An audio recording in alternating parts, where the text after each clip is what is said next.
All right. Duke dominates. They beat Louisville 83-52.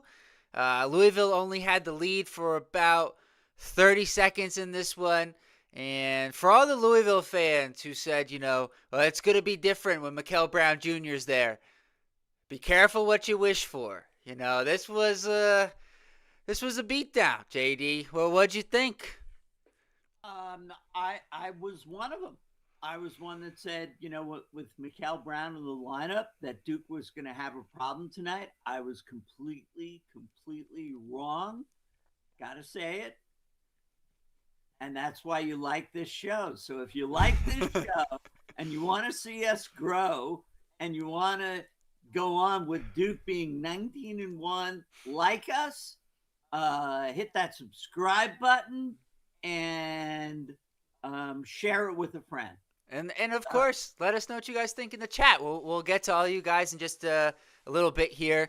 And as long as we're starting with things we got wrong, I thought this was going to be a closer game, for one. Hold on. And two, oh man, this is messing me up here. Two, I thought Dame Sarr would be on Mikael Brown. And that was wrong. Caleb Foster did a great job guarding Mikael Brown Jr. So just a tremendous 3 games in a row now of complete efforts from this Duke team. Really great to see. I mean, we've said it throughout the season. What would it be like if they could put a complete game together? And the fact that the Stanford game, the Wake game, the Louisville game, and you and I were nervous because in the first segment of this game, we were up, 15-7, 17-9. We said, wait a minute, we don't know how to play that way. Yeah. Yeah. And then it did get to a 21-point game after that, a 26-25 with late in the first half. So, we kind of didn't know with a 10-point lead at halftime what would happen It, to start the game. I mean, to start the second half. And then from there on in, everyone got in the action. yeah. And the defense never let up. It hit 3 3-pointers in the first segment. It was like, who is this team? We've been talking about. Credit to he was frustrated. Yep. And I think that Louisville said Cam Boozer is not great. Evans hit 2 nice drives to the basket. Just showing. Evans hit 2 nice drives to the basket. Just showing the first half. He was walling up. He forced a jump ball. More importantly to me, but they just did a really good job of, okay, McNeely or like a Conwell is open off of a screen from 3. You can see the Duke defenders trailing. Boom. There goes Malik or Pat, out to cut off the 3-point attempt. Forget about the shot. They weren't able to attempt it. And I think the best example was then in the first half, Duke stretched it to 10-point lead. Louisville has a chance to cut into it. I don't remember if it was Evans or Foster who was trailing McNeely around the corner, and they weren't going to get to him. He was going to have a good look, and instead Gangba switches out and forces a pass inside it, and Louisville doesn't end up with a shot. So he just had an awesome game in this one, and good for him. Just last point on Gangba, considering what happened in the last matchup with Louisville where he gets headbutted and then he commits a frustration foul and he doesn't really find his flow in the game. So a really big performance from Big Pat in this one. I think, we're 20 games in and we have found our identity. This team has found its identity, and it is that the defense of Sarr, the glove, the defense of Big Pat, the defense of Evans, his movement, and of course, Malik. And so the defensive effort of this team is enough to almost, you'd have to have a really sizable lead against us to say we'd be out of a game. But I Yeah. love that their identity is now clear to me. That it's a defensive team first, and it was just incredible. I mean, you and I were sitting there and said in the first half they had 28 points, and in the second half they had 24 points. Absurd. And this is a good Louisville team. This is a good team. They're not as good. For as long as we're admitting things we got wrong, not as good as what I thought they were going to be. Now there's some time, until the end of the year, but to hold this Louisville team to 52 points. I mean, the last 3 games, we've been comfortable watching. In the second half, it'd been some time. It had been some time since you've been able to say that. So, just before we get too far, Shire, a tremendous coaching job by him in this one, making all the right decisions, having the defensive scheme ready to go, and then it seemed like a real emphasis. Gangba getting the ball inside to start the second half. That seemed like, a coach-driven thing. Like, we're going to get the ball to Gangba. Cam wasn't scoring as well inside, in the first half. Let's try out our other big guy inside. And boy, I mean, Pat was amazing. But you saw Shire's reaction to it. He was all fired up, man. And that was cool to see. He was, for Big Pat, I mean, man, what a game. Just what a game. It'll be fun when you get to the stats to just go through each player, because I think everyone, we were just trying to hope for Evans to make that contribution. Harris. And Harris, sorry. Yeah. But other than that, well, yeah, let's we didn't spend a lot of time on Malik, but I'm sure we will. Let's talk about the other 3 guys that we didn't talk about yet, which are the point guards, Foster, and Caden, and Himenia. And I know you had some doubts, and I said to you, having watched the Wake Forest game, I thought both of the guards, to be clear, played well. And Caden, I thought, had a little bit of a shaky start to this one, but then he really settled in. He did a good job of making himself an outlet for his brother when Cam was double teamed. Caden was flashing and then either kicking out or going to score at the rim. Caleb had a really good game, like not in the same way as the Louisville game where he scored 20 points and it was very obvious, but I felt like his defense was really good. He did a really good job of controlling the game, and then the 3-pointer he hit after Pat's 10 points was really important. It was really important because Louisville had cut it to 13 off a Conwell 3. If that doesn't go down, Louisville's going up the court. They could, cut it to 10 or 11, and it changes the feel. Instead, Foster hits the 3, and it's back to 16.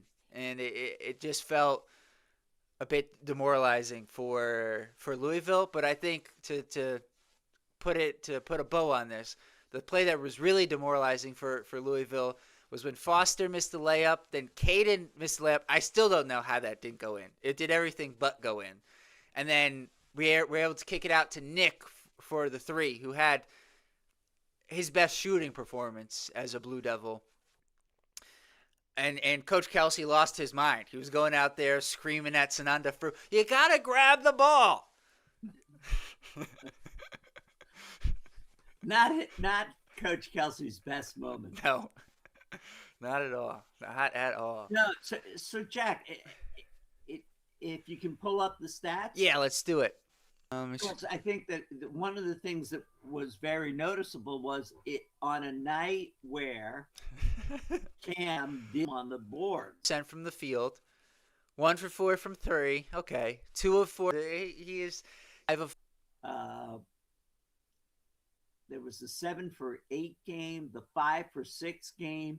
He's got to be getting up above 70%.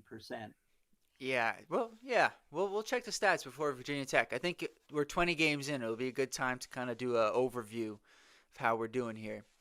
5 boards for Pat, 2 assists, 1 turnover, 2 steals, and a block. Dame had only the 2 points, which was his contested layup early on. 5 boards, 5 boards for Dame. 2 assists. He had the 1 turnover. Evans, 15 points, 5 of 11 from the field, 2 of 8. I did think Evans forced some of those threes in that stretch in the first half, but his drives were really good. He gets fouled from the three-point line, knocks down all 3. 4 rebounds for Evans. And Foster, 7 points on 2 of 6 shooting, 2 of 3 from 3. 1 of 4 from the free throw line, 4 rebounds, 2 assists, 2 turnovers. And then you throw there, and it's just like his identity. 7 points, 2 assists, 2 turnovers, 4 steals he was credited with in this game for Caden Boozer. So the backcourt of Caden and Caleb had yeah. not the ratio I want from them, but it didn't really matter. True. But at the same time, they're not really asked to do the playmaking. All of our playmaking comes from our bigs, who, boy, they're passing the eye to both Cam and the money. The amount of times it was like Malik to Cam or Cam to Pat. That's a different one. I mean, there's so many. Yeah. But your point being that the bigs are making tremendous decisions on passing. Yes. And so there again is that, boozer to boozer connection where it's just brother, telekinetic communication here. Okay, got it. They look like they've been playing together for a long time, Who would have thought? Against Pops. Yeah. 2, or I guess 3-on-1. 2-on-1. 3-on-1 with Carmani, who's the oldest. He played baseball. But I'm sure when they were younger, it was 3-on-1, All right, medals. We'll get to the medals, and we'll head over to you guys in the chat. Medals for me in this one, a lot. It's a little bit tough because there's so many guys who contributed to this game, but I think 3 stood above the rest. I'm going with Pat for the gold. I thought his defense was phenomenal throughout the whole game, and then the stretch he had to start the second half was classic Coach K. You end the first half on a 9-0 run. You start the second half on an 8-2 run. That is classic Coach K. And Pat was the reason why that was executed. Cam gets the silver. 19, 10, and 4. He was just such a focal point for Louisville that it freed up other guys. And I think he did a good job of playing within the team defense as well in this one. And then I gave Evans the bronze.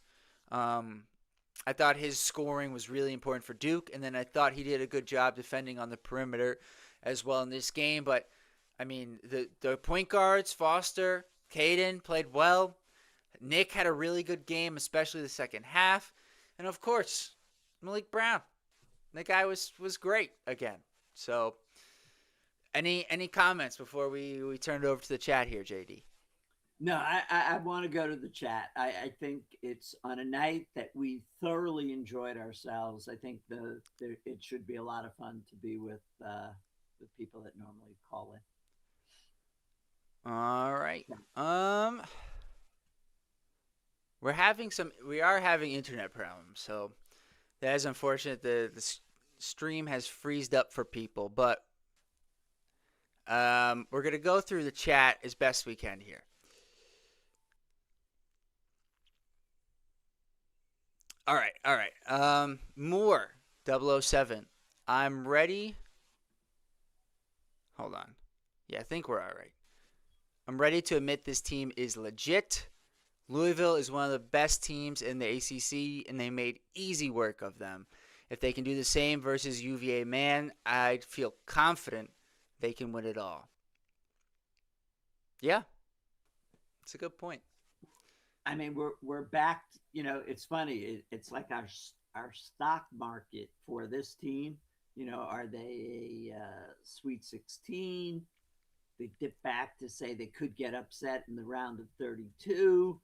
Wait, they could be an Elite Eight, Final Four, then come back down. Lately, they're in the Sweet 16, heading to the Elite Eight.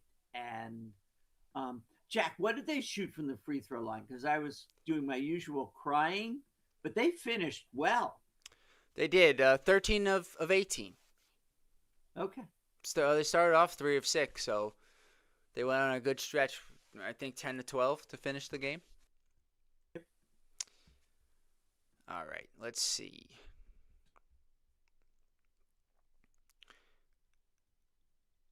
I think William Powers. I think Duke finally found their identity. I bet nobody thought Duke would go BTA. Can't say the last part there. Tonight, what a complete game, especially on defense. I've been screaming Nick is a dog and can shoot lights out. This was Nick's best shooting game. It was awesome. It's great. Duke, officially the best we've played collectively this season, was a beautiful watch. It sure was. It sure was. Lawrence Freeman. How's it going, Lawrence? Absolute BTA game and a huge statement win. Yes, 100%. And Tyler Keller chiming in. Duke looked great. Swisher. Wow, that was awesome. I thought it would be much closer than that. Me too, Swisher. Me too. Joe M. Who needs a number 2 guy when you have everyone? Never a doubt about this game. And then Joe also says, I knew sooner or later Nick would start hitting his threes, looking like a 1 seed today. This team is working on a different level. They've put it together. We had that rough patch where we went 5-1, to be clear, and lost the one game by 1 point. And that was Duke's rough patch this year. But of late, the defense has found their gear again, and they're in rhythm. They're just in rhythm. Look, we have some tough. There will be some tough matchups in the ACC, but boy, am I looking forward to the Michigan game on neutral court in order to find out, are we, a 1 seed? Where are we? How do we play against, one of the, top seeded teams in the country? So I love the schedule that Shire put together. Just absolutely love it. Swisher says pulling for BYU. I wonder how that game's going. Let me check really quickly here. Yeah, very close game. 24-22 with 8 minutes to go. Arizona's up. 2 of 3, 3 of 4 for Nick. This whole team is the number 2 guy. Duke is 4th in offense and 4th in defense in the updated Ken Palm after that game. Wow. Moving on up. 4th and 4th, kind of playing like, where are we in the AP poll today? 4. 4. Yeah. Number 4 team in the country. But I think better than that. I think we're better than UConn. Hopefully no one heard that. Don't say that too loud in this household. Laura says Duke's social media calls Dame the Italian stallion. I like that. Though all the nicknames, I kind of like the glove.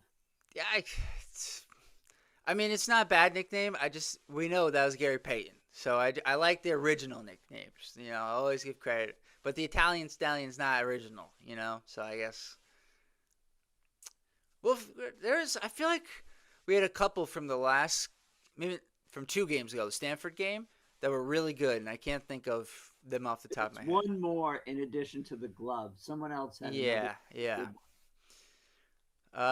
Ben G6P, Duke looked incredible tonight. Sure did. Joe M, you think Shire kept the players in for that long because he took Kelsey winning Coach of the Year personally? Still can't believe that happened. And he doesn't get the credit he should, Shire, for his coaching. Everyone just says it's just the recruiting, but there's a lot more to it. You got to make the pieces fit. Yeah, listen, John Calipari knows all about that. Great recruiter, not the best of in-game coaches. Nope. BK 300 800. I'm just here to hear what JD has to say about his prediction. I got that bleep wrong. I was completely wrong about this, and I thoroughly enjoyed being wrong. So that's what I got to say. I'm glad I switched from my preseason prediction. Laura asks, JD, what show did you see on Broadway on Saturday? Was it a musical or a play? So it's got the strangest name. Two strangers carry a cake across New York. And it was a 2-person musical. And we had great seats. And I thoroughly enjoyed it. If anyone's in New York, it's just a good time. And very well written, very clever. And kind of knew the score of the Duke game before the show started. And so had a really good feeling going in. Really enjoyed the show. Sorry I missed our show, though, which is always the fun.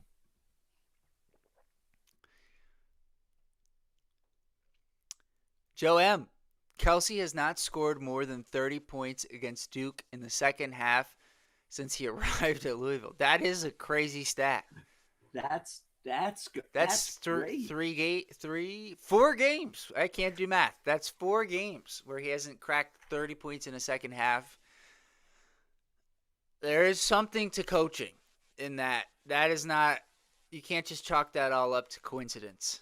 Shire he's got his number right now. So we'll see. There's a very decent chance that these teams play each other again in the ACC tournament. So, we could see this team for a third time this year. Lando Man 82. How's it going? Well, damn. Wasn't expecting that. What a dub. Duke win. Big Pat, lay down the hammer to start the game. Speaking of that, Laura says, did you notice the guy who headbutted Big Pat in the chest the first game did not play tonight? Did notice that, Laura. Thought that was a coaching error by Coach Kelsey. Should have put him in the beginning of the second half to just do something to slow down. Be an agitator, Yeah, it worked. He literally entered the game, the first game, and it's not a headbutt, but he puts his head in Kongba's chest. I've never seen that before in basketball. Strangest thing I've ever seen. And it worked. It worked for Louisville. Somehow that was a double technical. I don't understand that still to this day, but I think it was a wrinkle that Coach Kelsey should have thrown out there, especially with how this game was going and how it started in the second half. So it's a good call out there. AJ I1. Thanks for joining, AJ.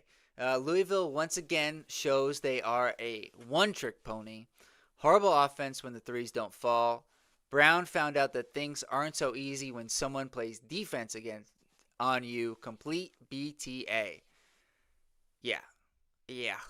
I will say this because I like to look at this from an NBA of making an adjustment, because he was taking the ball to the rim at times, not just settling for the threes, unlike Mikael Brown, who didn't make that adjustment until too late. But Louisville they are really three dependent, and they don't do a good job of scheming up plays to get open threes. It's a lot able to do so because Duke stayed home. Strong did tonight. Duke is the best team in the country. Yeah. I mean, Michigan, Arizona, low for dropping, unfortunately. All those Louisville fans saying, We lost because Brown wasn't there. Tonight will be a different game with Brown. All we heard since the first game, I think Duke wanted to shut them up. Louisville fans will make more excuses. No doubt. No doubt. The way they started the game, they hit shots to start a game. When do we see that? Never. I'm sure that will not be the case on Saturday. It was a very strange feeling for us. I'm not happy when we go down by, 6, 8, 12, or whatever in the first segment. And I wasn't happy that we were winning because I said, what's wrong with this? Can we play from this? And it turned out that it wound up being a tie game pretty late in the first half. Ryan Jones, what's going on, Ryan? 30-point win, and I still have no voice. I love this team, man. We are so well coached. A box again. Love how we always stay so patient getting our bigs the ball on mismatches. Agreed. Nick has been showing up. Let's go, Duke.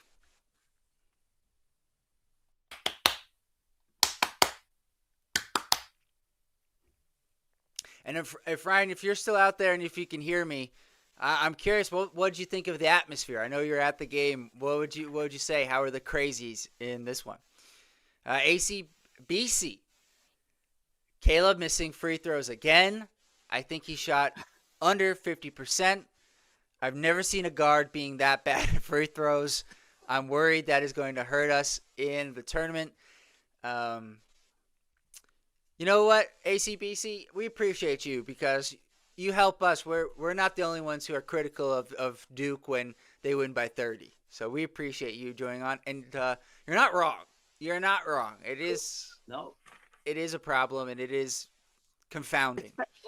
Especially because if you're going to rely on Caleb to control the game in the second half, slow it down, pace it, and everything, it's got to go to Evans, I guess, late game. Let's see here. Techman Dave, stop the threes and blow out Louisville. Has no front court at all. Yeah, it was a good. I know we talked about that. It was a good game plan, and they executed well. R.W. Forsh, this is exactly how we should have looked in this game. Patient offense, defense punctuated by rebounding. There are levels to this. True national title contender, Bull City madness. I think the thing that you said there, R.W. Forsh, that I didn't talk about yet was the patience on offense. I thought that was really important. Even though we were up, 13-6 in the first segment, I was sitting there thinking the pace is too fast. It is right. It is in Louisville's benefit for a really up and down frenetic game.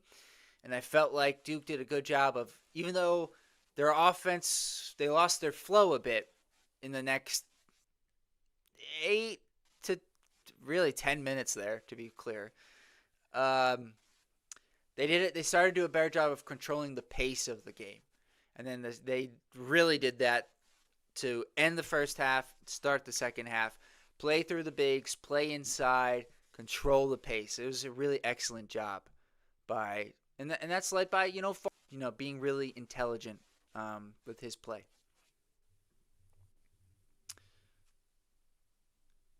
Let's see. I'm going to skip to the end because Ryan is saying the crazies were amazing, man. They brought it. Lots of students in the regular seating as well, too. That was refreshing to see them fill in with students. Yes. Early, I actually, your mother found this, that there was a call out due to the weather. Yep. To say that if on campus, but other people, I'm glad to hear that you were at the game, had that reaction, because I even think they affected free throw shooting. They were totally, they get it. I know we don't give them medals, but this was a great game by the crazies.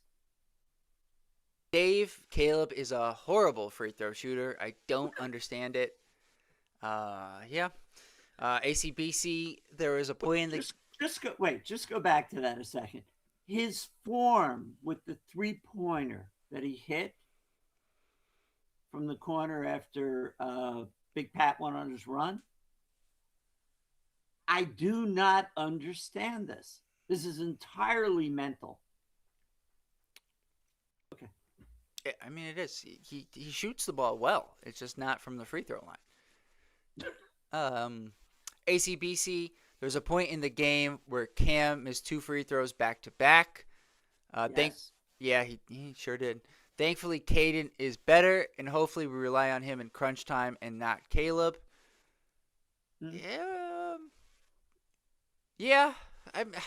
For free throw shooting, yes, but for managing the game and driving to the basket and sometimes having it stripped and making, questionable decisions. Foster's getting better at it. Yeah. And Caden still occasionally is just like, what are you doing? Guys, in fairness, they both have those kind of moments. I think Foster's a little steadier, but in the free throws in particular, I have more confidence when Caden's up there. No doubt about that. I agree. Strokes. He must only be 10 years old. The broadcast said 13. He hit that one that they showed us from almost half court. They should have put him in the game. He didn't seem to. He rose to the moment. Yeah, I completely agree that the television crew had those highlights with the Cameron crazies off to the side going crazy over this 13-year-old burying shot in threes. That was really cool to see that. So for him, we'll be rooting against him. Techman Dave, Caden is good, but in way. I can see that. I can see that. I mean, he tries to get the ball. He'll play, back and forth with Malik or Big like, what was our favorite nickname for Quinn Cook? Oh no, before he got really good. It was like, oh God, what's he gonna do? And okay, not bad. Or that didn't work out well. Yeah, I'm gonna try to power through here. The internet is not cooperating with us. The stream is dropping, so we appreciate you guys who are still here with us. VV says people were talking about Brown not playing in the first game. Shucks, Duke shut him down pretty much. He was frustrated. Duke's defense was on point. Weston Susan, what's going on, Wes? Pat had his best game this season. He had an awesome game. Laura Markle says, no snow where I live, only cold, rain, and wind, a little bit of sleet. And ACBC says, lots of snow here in Ontario. Can't wait for winter to be over. Huh. We got about 16 to 18 inches yesterday. Yeah, that's quite a bit. RW Forsh, any coach of the year talk from last year has been silenced. They should have let John and Pat Kelsey play ones to name the winner. That's unfair. That's unfair, RW Forsh. We all know John. I mean, that would have been domination. We all know how that would have gone. Blue Devil 89. I like Cios Sar for Dame. It's not bad. Cios. Like correction officer or something like that. Oh. Yeah. That's not bad. I like it. I like that it's original, Blue Devil. I appreciate that. That is absolutely a good one. Lockdown. ACBC says, can we get Duke to do another Canadian tour so I can watch them in person? We went to that game. That was the first time. Just outside of Toronto. Mississauga there. We were at that one. First time and only time getting to see Zion in person, and it was like, whoa. Immediately unreal. We were in like the 8th row. There wasn't much problem. We were up there, and we were like going. RJ was the leading scorer in the game we saw, which, is befitting that he's from Canada. That's why they're there. Yep. That's why the whole tour was done. Yep. And so, but then watching Zion, we were just marveling at the size of this guy and his speed and finesse. His nimbleness at his size Oh, was just insane. And I hope that he can just be healthy, man. I really do. Um, let's see. Edward Armstrong right now, Duke is playing with great energy on offense and defense. Yep. Um, Ryan Jones, Tyson had a knee brace on from what I saw. He had a big injury last year, so maybe it's bothering him again. Oh, okay. Maybe that's Kaysen. Prior, that is. Um, Laura asks, how about Caden jumped over the Louisville player? Yeah, that was pretty funny. It was like, I mean, he ducked, but yeah, he did technically jump over him. I mean, you don't think of Caden as this like big leaper, but that was pretty no, cool.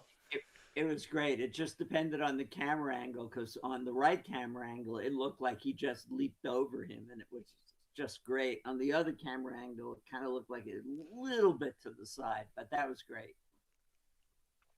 And TGNC says Arizona up 40-29. 44-31 as I'm looking now. I'm sure that was a few minutes ago you put that in there, TGNC. They are pulling away against BYU right now. It's still, they'll still have a half. BYU's had a habit here of having big second halves.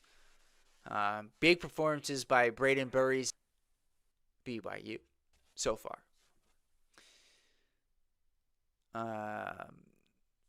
All right. Had a few problems with that knee this year. But still, he could have done the agitator thing. His knee doesn't have to be perfect for him to come in and, push Gangba or put his head in his chest or something, right? And then you take him out. But, I don't know. That was fun. That was a lot of fun. It was a great win. We appreciate you guys all joining. Got to figure out how we can get the internet to cooperate a little bit better here for the next show. And we will have the preview for Virginia Tech. That'll be Saturday, so we got a little bit of a gap here, but not an extended layoff by any means. We'll have that for you guys Thursday. So until then, peace.